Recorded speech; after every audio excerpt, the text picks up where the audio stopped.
The warning lights flashed red across the bridge of the research vessel. Gentle inquiry. Captain Zixara felt her 4 hearts racing as she watched the readings on her screen. Their ship was dying, and they were trapped in the most dangerous place in the galaxy. Status report, she commanded, trying to keep her voice steady. Her crew moved frantically around the bridge, their 6 limbs working to fix systems that kept failing. Main engines are down, Captain, reported Chief Engineer Vorth. His green skin had turned pale with fear. Life support is failing. We have maybe 6 hours of air left. Zixara looked out at the blue and green planet below them. Earth. The forbidden. World of the Deathworlders. No one was supposed to come here. The Galactic Council had made that very clear 50 cycles ago when they first discovered this system. How did we end up here? She asked, though she already knew the answer. The navigation. Computer malfunctioned during our jump, Vorth explained. Instead of the Outer Rim survey mission, we ended up here in the Sol System. The Sol System. Even saying the name made Zixara shiver. Every child in Council space grew up hearing stories about this place, about the monsters that lived on the 3rd planet. Creatures so violent and dangerous that the Council had to build a quarantine zone around their entire system. The stories said the Deathworlders were barely intelligent beasts. They fought endless wars with each other. They lived on a planet so hostile that most Council species would die within minutes of landing there. Gravity that would crush bones. An atmosphere that burned lungs. Weather that could kill with cold or heat.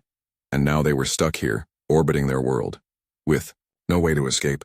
Captain, called Communications Officer Tila from her station, I'm detecting multiple energy signatures rising from the planet's surface.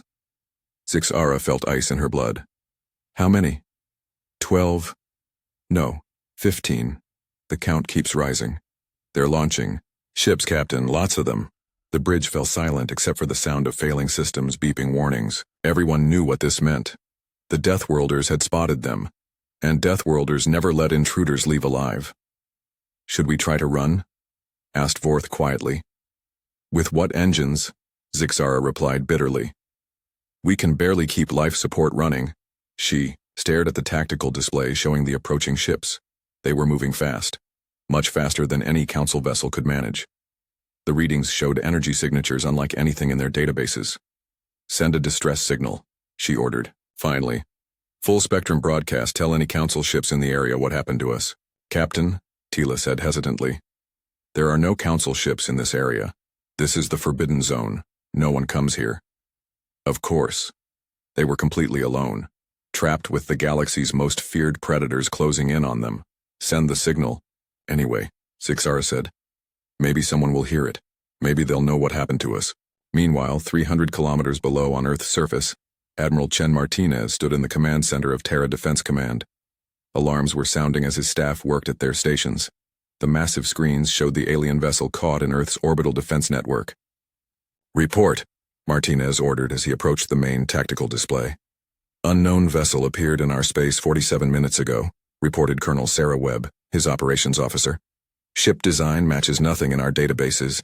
Energy readings suggest advanced technology, but the vessel appears to be in distress. Martinez studied the alien ship on screen. It was beautiful in an odd way. Curved lines and smooth surfaces that looked more grown than built. Nothing like the angular warships Earth had been constructing in secret. Any response to our hails? He asked. None, sir. They're broadcasting on multiple frequencies but not responding to our communications. What are they saying? Webb consulted her tablet. Computer translation is still working on it, but it appears to be a general distress call. They're asking for help. Martinez frowned. For 50 years, Earth had been alone in the galaxy. The radio telescope arrays had detected artificial signals from dozens of star systems. Clear proof that intelligent life existed beyond Earth. But no one had ever come to visit. No one had ever answered when humanity tried to make contact. And now suddenly an alien ship was dying in Earth's orbit calling for help. Sir, reported Lieutenant Commander Jackson from the sensor station. I'm reading massive system failures on that ship. Their power plant is unstable. Life support is failing. How long do they have? At current rates, maybe 6 hours. Martinez made his decision. He'd been preparing for this moment his entire career. First contact with alien intelligence. But not the way anyone had imagined it would happen. Launch the fleet, he ordered. Full battle formation. Sir? Webb looked surprised. They're asking for help. And we're going to help them, Martinez replied. But we're going to do it our way. The truth was, Earth had been preparing for this day for decades. Ever since the first detection of alien signals, humanity had assumed that first contact would not be peaceful. The universe was a dangerous place. Species that survived long enough to reach the stars had to be strong, had to be willing to fight. So Earth had built warships. Lots of them. Hidden in asteroid bases and orbital platforms, humanity had constructed a fleet that could defend the home system against any threat. Now 12 of those warships rose from concealed positions around Earth and its moon. Sleek, deadly vessels bristling with weapons and armor. Ships designed by a species that had spent its entire history fighting wars.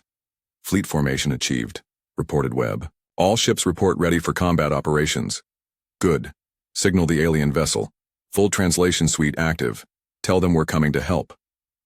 On the bridge of the Gentle Inquiry, Tila suddenly looked up from her station with surprise. Captain, I'm receiving a response to our distress call. From where? Zixara asked, though she dreaded the answer. From the planet, Captain. The Deathworlders are responding. The bridge fell silent again.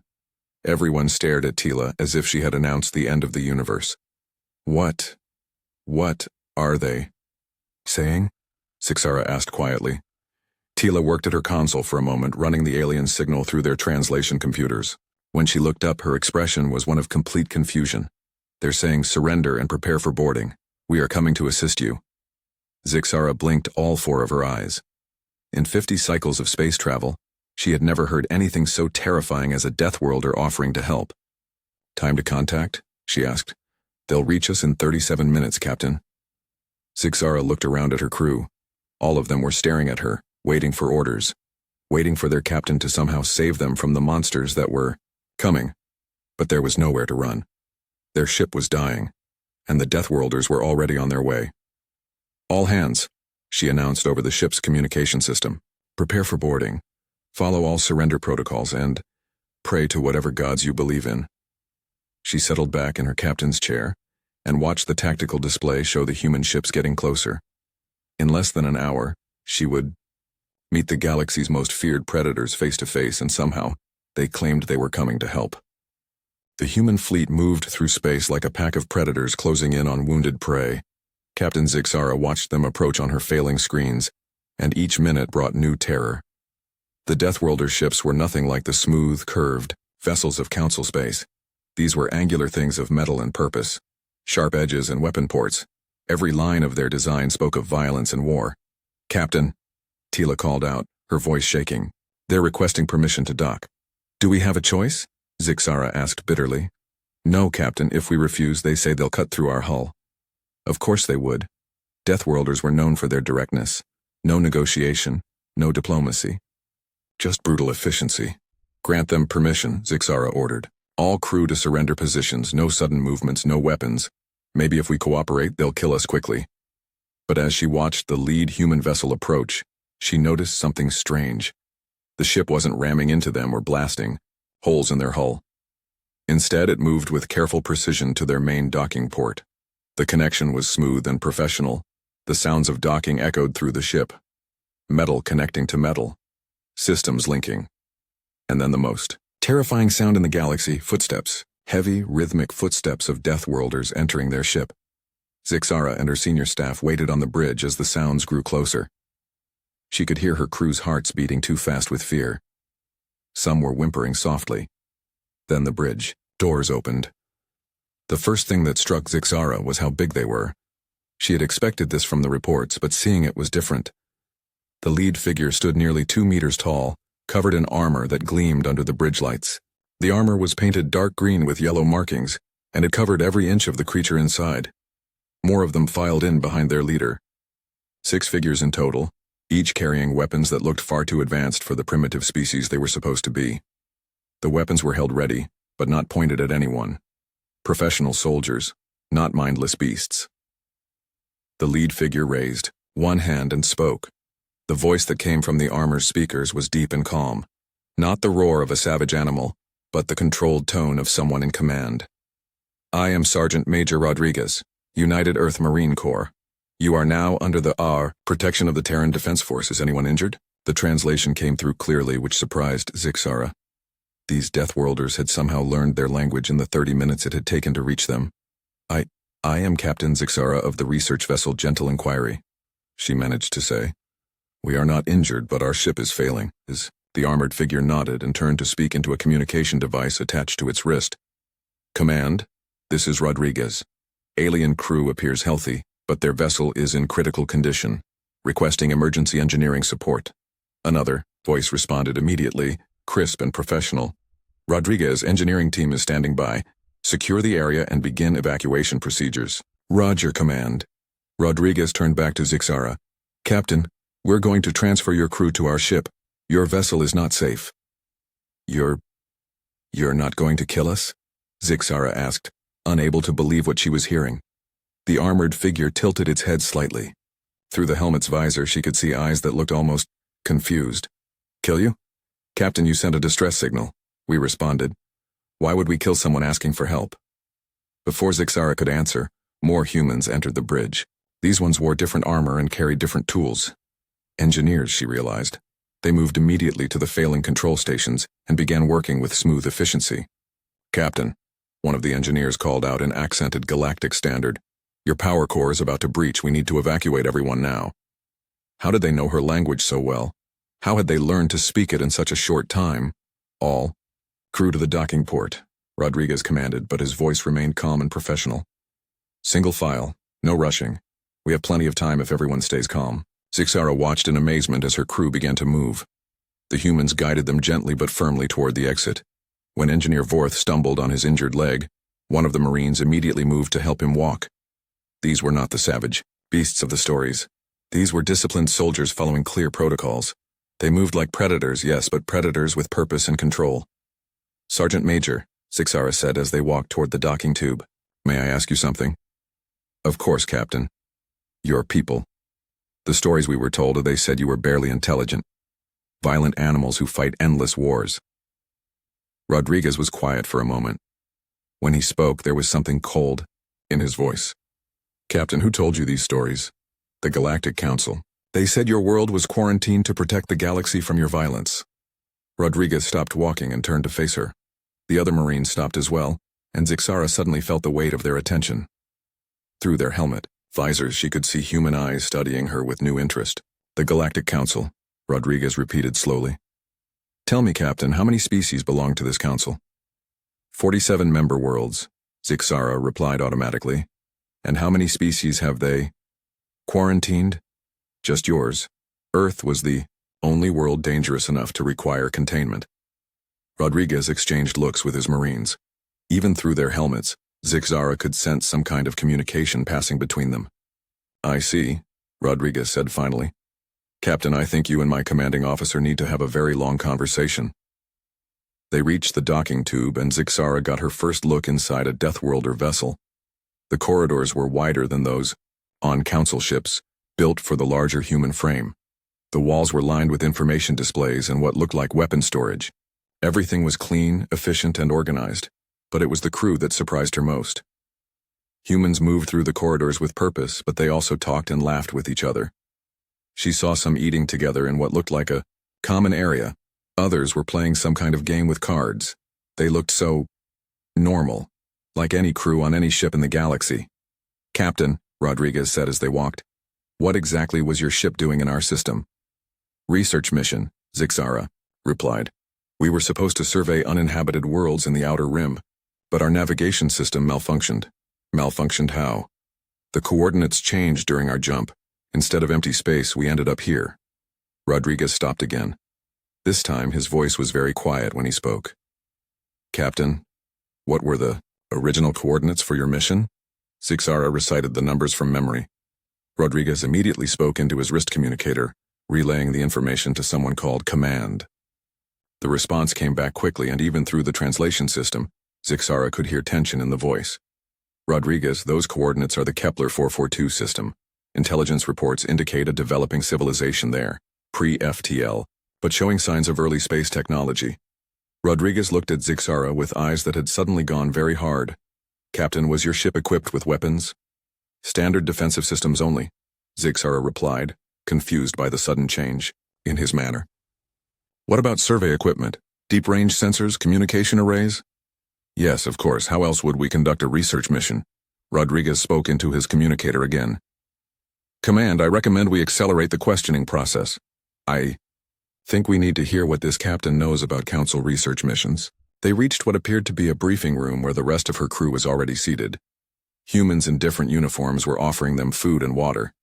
Medical personnel were checking the injured engineer Vorth, but Zixara barely noticed any of this.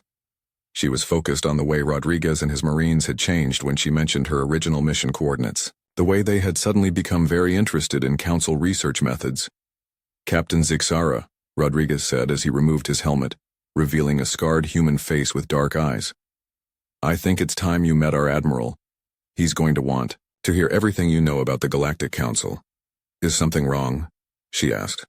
Rodriguez looked at her for a long moment before answering. Captain, I think you and your crew may have just saved a lot of lives, but first we need to find out if you're the good guys or the bad guys in this story. As Zixara was led deeper into the human ship, she began to wonder if maybe the Council had been wrong about more than just the intelligence of Deathworlders. Admiral Chen Martinez stood in the briefing room of the UES Retribution, studying the alien captain who sat across from him. Captain Zixara looked small and fragile in the human-sized chair, her forearms folded nervously while her large eyes darted around the room.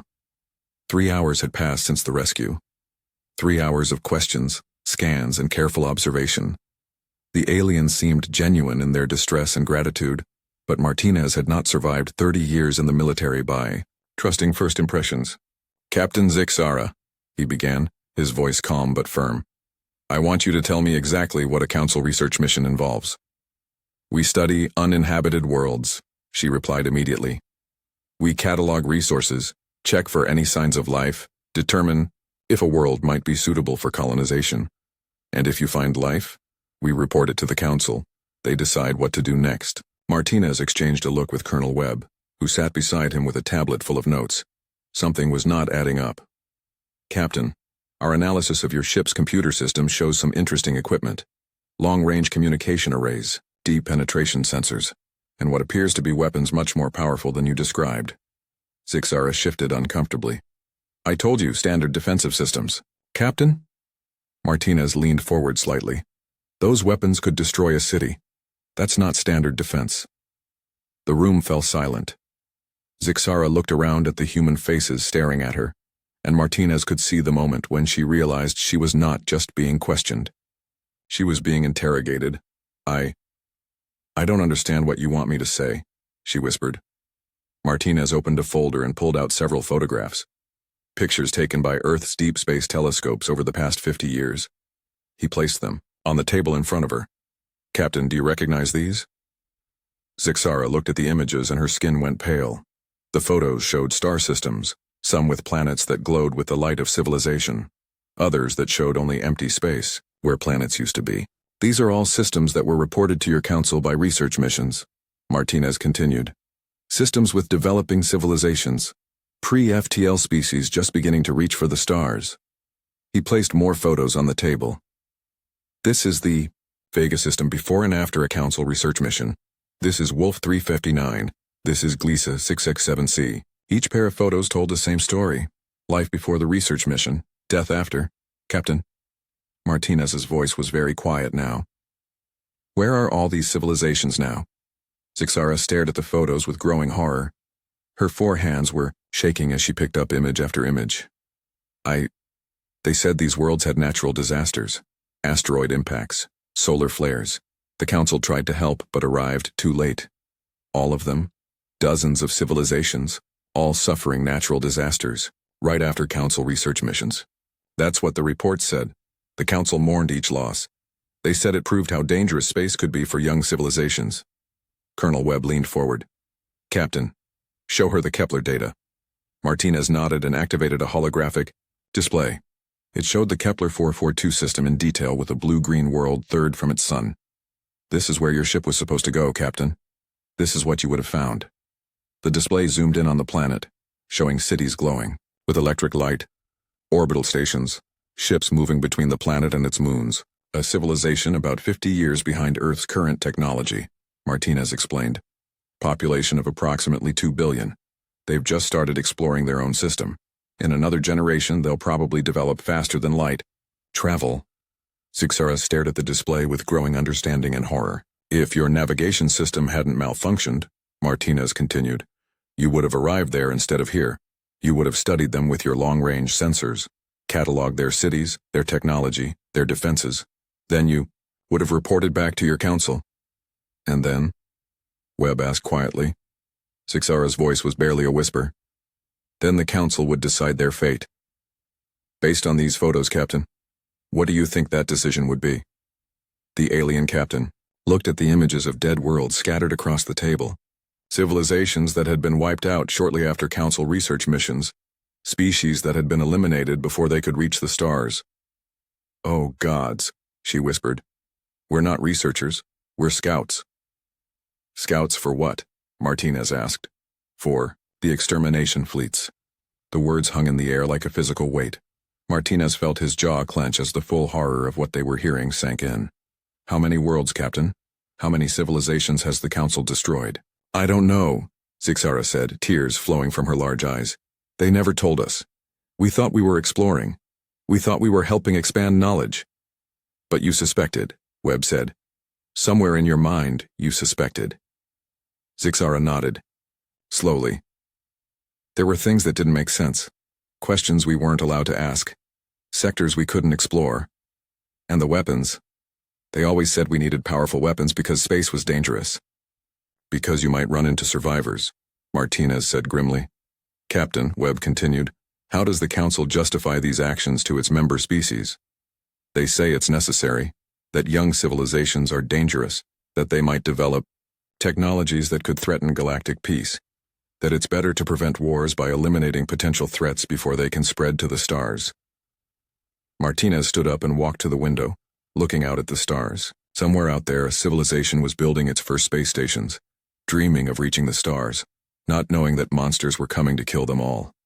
Captain, he said without turning around.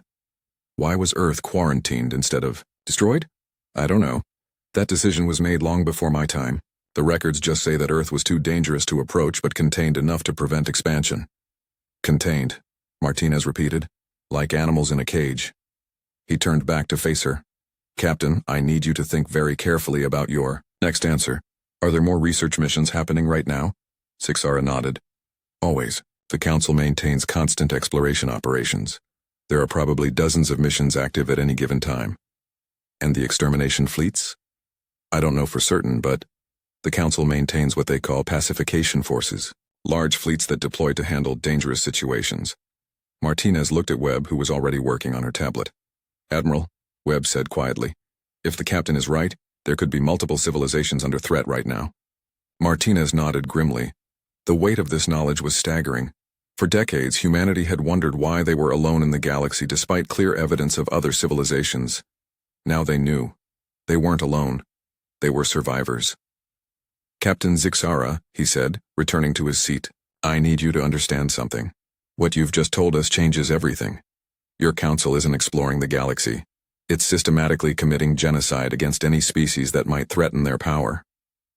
But what can we do? Zixara asked helplessly. The council is too powerful. They have hundreds of ships, thousands of troops. Martinez smiled, but it was not a pleasant expression. Captain, your council made one very big mistake.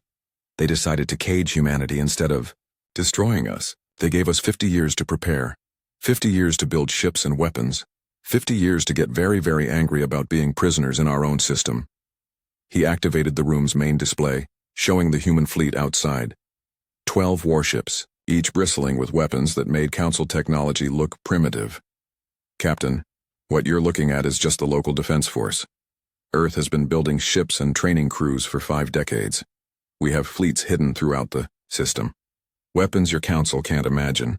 And now, thanks to you, we know exactly who we need to use them against. Zixara stared at the display in shock. You're going to fight the council? Captain, Martinez said quietly, we're going to destroy them. Every ship, every base, every installation that supports their genocide program. And then we're going to find every species they marked for extinction and offer them something your council never did. What's that? A choice. The right to live free and develop their own destiny. The right to reach the stars without fear. Martinez stood up and moved toward the door. Colonel Webb will continue gathering intelligence from your crew. Captain, I hope you understand that your people are now under our protection, but you're also witnesses to crimes against entire civilizations. Admiral, Zixara called out as he reached the door. What will happen to us? Martinez paused and looked back at her. That depends, Captain. Are you willing to help us save the civilizations your council has marked for death? Zixara looked at the photos of destroyed worlds still scattered on the table. Worlds that died because of missions just like hers. Yes, she whispered. Whatever you need, Martinez nodded. Good. Because, Captain, you're about to witness something your council never expected. You're about to see what happens when Deathworlders decide to protect the galaxy. The bridge of the UES Retribution hummed with controlled activity as Admiral Martinez reviewed the tactical display. 8 hours had passed since Captain Zixara's revelation, and Earth's response was swift and methodical. Admiral, reported Colonel Webb from her station. Long-range sensors are detecting multiple council installations within the quarantine boundary, sensor arrays, communication relays, and what appears to be a major staging area in the asteroid belt. Martinez nodded, studying the holographic display that showed enemy positions throughout the Sol system. For 50 years, humanity had been surrounded by watchers, aliens keeping them trapped in their own home system while deciding their fate. Fleet status? He asked. All ships report ready for combat operations. We have 16 vessels in the immediate area, with 30 more moving into position from the outer system reserves. 16 ships had become 46. The Council had no idea how large Earth's hidden fleet really was. Admiral, called Communications Officer Davis. We're receiving multiple transmissions from the Council installations. They're demanding to know why we've left the inner system and ordering us to return immediately. Are they threatening us, Davis? Yes, sir.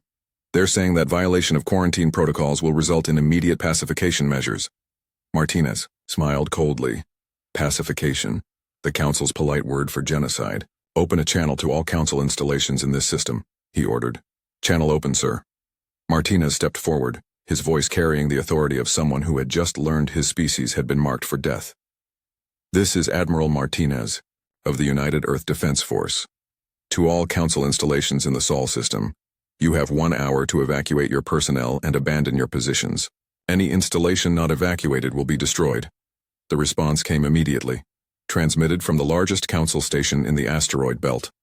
The voice was harsh and filled with authority. Human vessel, this is Commander Theclon of the Council Monitoring Force. You will return to your designated zone immediately or face the consequences. Your species exists only by the grace of the Council. Commander, Martinez replied calmly, let me explain something to you. We know what your research missions really are. We know about the extermination fleets. We know about the dozens of civilizations you've murdered. Your time as galactic executioners is over. There was silence on the channel for several seconds. When Theclon spoke again, his voice was different, uncertain. What are you talking about, human? The Council explores the galaxy to promote peace and understanding. Commander, we have one of your research captains on board. She's told us everything. About the scouting missions, about the pacification forces, about the systematic extermination of every species that might challenge Council authority. Martinez gestured to Webb, who activated a powerful transmission array. We're now broadcasting the evidence to every inhabited system within 500 light-years. The galaxy will know what the Council really is. The transmission contained everything. Captain Zixara's testimony, the photographs of dead worlds, analysis of the Council's research vessel and its true purpose. All of it was now spreading across the galaxy at light speed. You have 57 minutes to evacuate, Martinez continued. I suggest you use them wisely. The response came in the form of weapons fire. The Council monitoring station opened fire with particle beams and missile salvos, targeting the Retribution with everything it had. The beams struck the human ship's shields and scattered harmlessly. The missiles were intercepted by point defense systems before they could even get close. Admiral, reported Tactical Officer Kim. Council station is firing everything they have. No damage to our shields. Martinez wasn't surprised.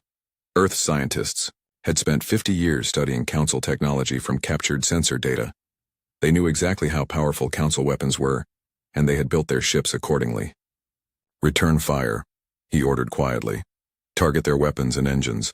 I want prisoners, not corpses. The Retribution's main guns fired once. Precise, surgical strikes that disabled the Council station's weapons and left it helpless but intact. Station. Is disabled, Admiral. They're requesting mercy. Grant it, Martinez said. Send a boarding party to secure prisoners and intelligence data.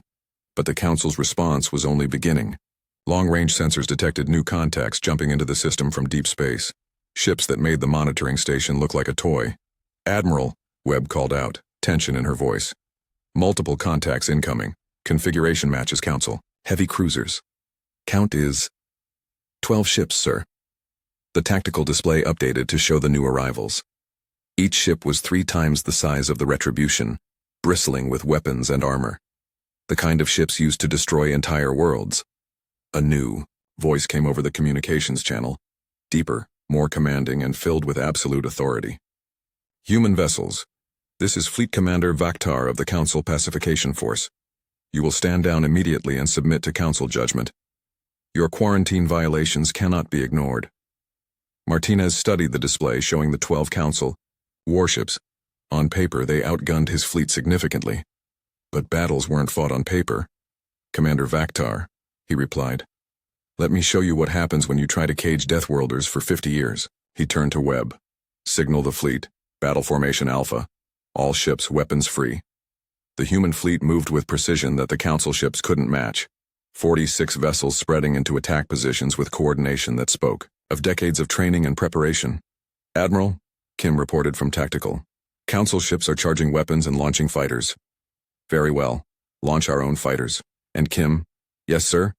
Show them why we're called Deathworlders. The space battle that followed would be studied in military academies for generations. The Council fleet attacked with overwhelming firepower, expecting to crush the primitive humans quickly.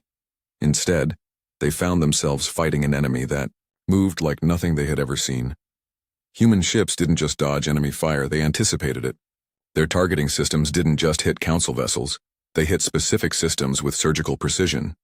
Their fighter pilots didn't just attack, they hunted with the efficiency of predators evolved on the galaxy's most dangerous world. Council. Flagship has lost main engines, Kim reported as the Retribution fired another precisely aimed salvo. Their command structure is collapsing. Admiral, Davis called from communications. We're receiving surrender requests from multiple Council vessels. Martinez watched the tactical display as Council ships began going silent one by one. Not destroyed but disabled, their crews alive but helpless. Accept their surrender, he ordered. Secure all prisoners and intelligence data. Within 2 hours, the Council fleet was defeated.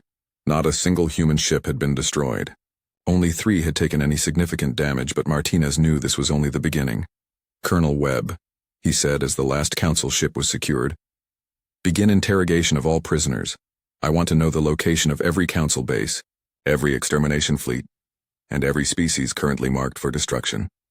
Yes, sir. What about the installations throughout the system? Destroy them. All of them. I want the quarantine boundary completely dismantled. As human ships moved to eliminate the Council's monitoring network, Martinez opened a new channel to Earth Command. Command, this is Martinez. The Sol system is secure.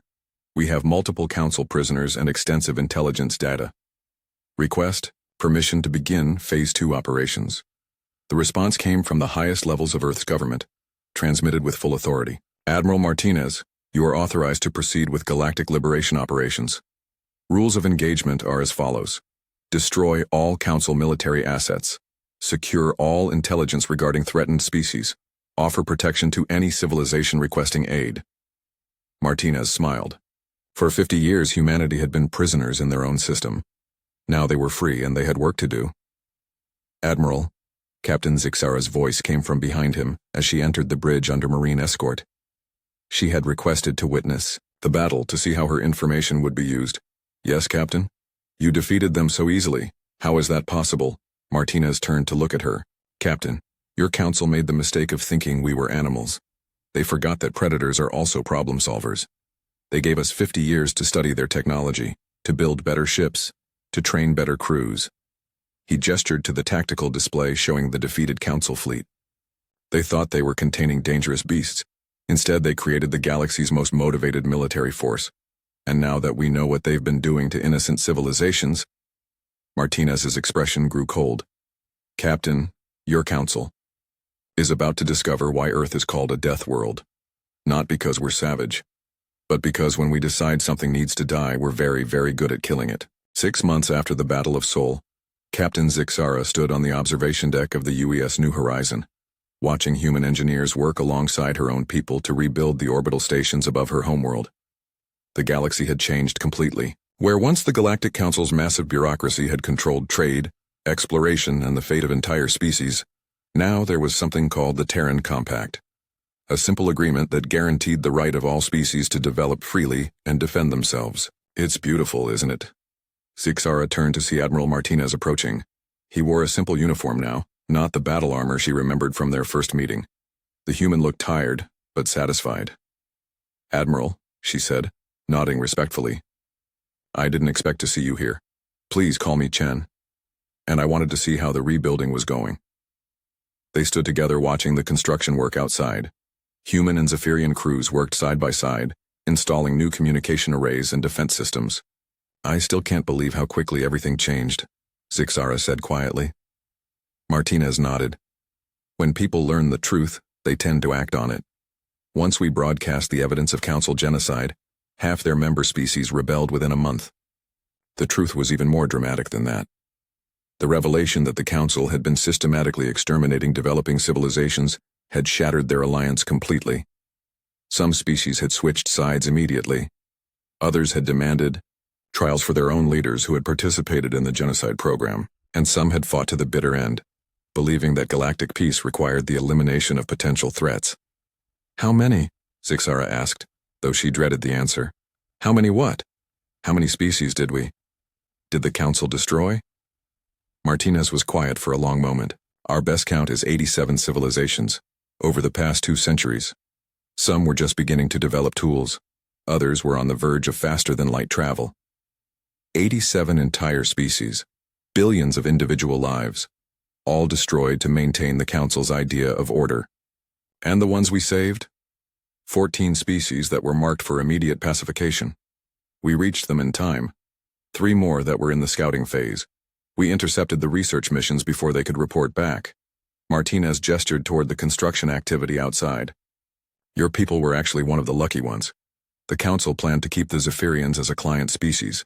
Useful, but controlled." Zixara shuddered. "Lucky. Yes, I suppose being planned for slavery instead of extinction counts as luck." "It's more than that," Martinez said. "Your people chose to help once they learned the truth. Captain, you personally provided the intelligence that let us save the Kepler civilization. Without your testimony, they would have died not knowing why." Through the window, they could see a group of engineers from multiple species working together on a particularly complex installation. Humans, Zephyrians, and 3 other species that had joined the compact in the past month. "Admiral Chen," Zixara corrected herself. "May I ask you something personal?" "Of course. Why did your people choose to protect us? After learning what we had unknowingly participated in, why didn't you just leave us to face justice alone?" Martinez considered the question carefully. "Because you weren't the real enemy. You were victims too. Tools being used by the real monsters. Once you learned the truth, you chose to help stop them. That's what mattered." He paused, looking out at the stars. "Besides, Captain, if we had learned anything from 50 years of imprisonment, it's that isolation doesn't work. Species that work together are stronger than species that work alone. The Council forgot that. They ruled through fear and division. And the Terran Compact works differently. The Compact doesn't rule anyone. It's just a promise. We promise to help any species that wants to be free. In exchange, they promise to help others who need freedom. No central government. No mandatory participation. Just mutual defense and cooperation." As they watched, a new ship appeared in the system. Not a human vessel or a Zephyrian one, but something else entirely. The design was unfamiliar, with flowing lines that suggested a species that evolved in an aquatic environment. "Admiral Martinez," came an announcement over the ship's communication system. "We have a new contact requesting permission to approach. They're transmitting a message that says, 'We wish to join the Terran Compact.'" Martinez smiled and activated his communicator. "Grant them permission and prepare a welcome party. Looks like we have another new member." Zixara shook her head in amazement. "How many species have joined now?" 23 full members, with another dozen in the process of applying.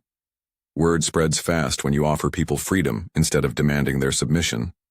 The new ship approached slowly, broadcasting peaceful intentions and formal requests for diplomatic contact, just like the others that had been arriving regularly for months.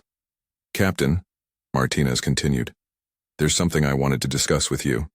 The compact needs experienced starship commanders, people who understand both Council technology and our new systems. Would you be interested in commanding one of the new exploration vessels?" Zixara looked at him in surprise. "You want me to explore space again?" "Not the way you did before. Real exploration this time.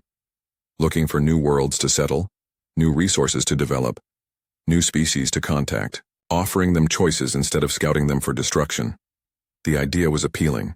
To explore the galaxy as she had always thought she was doing.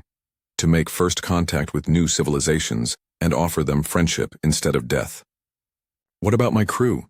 she asked. "They're welcome to join as well. We need experienced people who understand what the galaxy was like under Council rule." Through the window, Zixara could see the new ship docking with the station.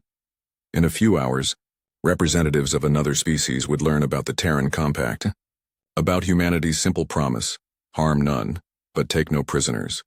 It was a motto that had confused many species at first. How could the same beings be committed to both peace and ruthless warfare? But those who had seen humans fight understood. Peace for those who chose it, swift destruction for those who threatened it. "Admiral," she said finally, "I accept your offer, but I have a request." "What's that?"